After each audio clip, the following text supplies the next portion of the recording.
Salam damai Kristus. Hari ini Selasa 8 Februari 2022. Kita akan membaca kitab suci dan merenungkan sabda Tuhan. Bersama dengan saya Bapak Alfonsius dari lingkungan Santa Teresia, Paroki Stefanus Surabaya. Dalam nama Bapa dan Putra dan Roh Kudus. Amin. Allah Bapa dalam surga, pada pagi hari ini kami bersyukur kepadamu karena boleh mendengarkan sebagian dari sabdamu. Semoga dengan sabda sucimu kami selalu memperjuangkan hidup jujur dalam hidup kami. Demi Kristus Tuhan dan pengantara kami. Amin. Bacaan diambil dari Injil Markus bab 7 ayat 1 sampai 13. Pada suatu kali serombongan orang Farisi dan beberapa ahli Taurat dari Yerusalem datang menemui Yesus. Mereka melihat bahwa beberapa orang muridnya makan dengan tangan najis, yaitu dengan tangan yang tidak dibasuh. Sebab orang-orang Farisi seperti orang-orang Yahudi lainnya tidak makan kalau tidak melakukan pembasuhan tangan lebih dahulu, karena mereka berpegang pada adat istiadat nenek moyang mereka. Dan kalau pulang dari pasar, mereka juga tidak makan kalau tidak lebih dahulu membersihkan dirinya. Banyak warisan lain lagi yang mereka pegang, umpamanya hal mencuci cawan, kendi, dan perkakas-perkakas tembaga. Karena itu orang-orang Farisi dan ahli-ahli Taurat itu bertanya kepadanya, "Mengapa murid-muridmu tidak hidup menurut adat istiadat nenek moyang kita, tetapi makan dengan tangan najis?" Jawabnya kepada mereka, "Benarlah nubuat Yesaya tentang kamu, hai orang-orang munafik, sebab ada tertulis, bangsa ini memuliakan aku dengan bibirnya, padahal hatinya jauh daripadaku. Percuma mereka beribadah kepadaku, sedangkan ajaran yang mereka ajarkan ialah perintah manusia.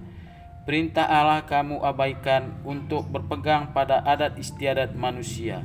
Yesus berkata pula kepada mereka, "Sungguh pandai kamu mengesampingkan perintah Allah supaya kamu dapat memelihara adat istiadatmu sendiri. Karena Musa telah berkata, hormatilah ayahmu dan ibumu, dan siapa yang mengutuk ayahnya atau ibunya harus mati.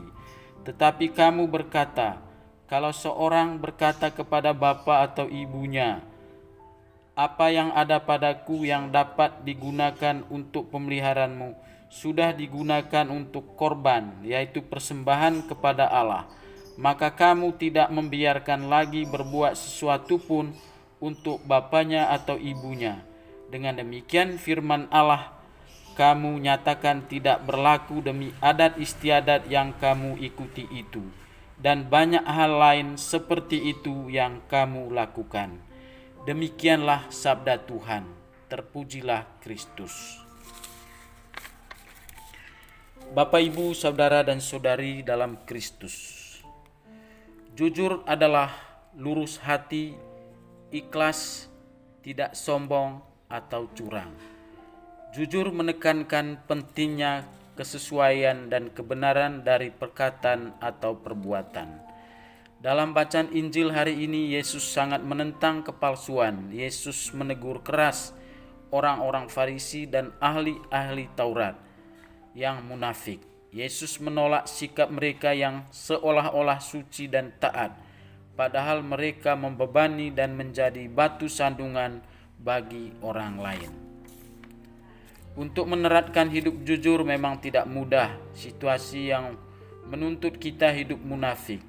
Kejujuran dan keterbukaan memang kerap kali berisiko besar, namun kita tidak boleh takut untuk hidup jujur.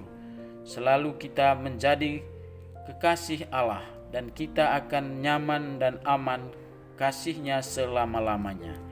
Bapak, Ibu, saudara dan saudari, marilah kita tetap dan selalu berjuang untuk hidup jujur dan terbuka dalam hidup kita. Berkat Tuhan menyertai kita. Amin. Bapak, Ibu, saudara dan saudari, marilah kita berdoa. Bapa dalam surga, terima kasih atas kasih-Mu hari ini. Semoga dengan sabda suci-Mu hari ini kami dapat memperjuangkan hidup jujur dan terbuka dalam hidup kami, demi Kristus Tuhan dan pengantara kami. Amin. Semoga Tuhan beserta kita sekarang dan selama-lamanya. Semoga kita semua diberkati oleh Allah yang Maha Kuasa, dalam nama Bapa dan Putra dan Roh Kudus. Amin.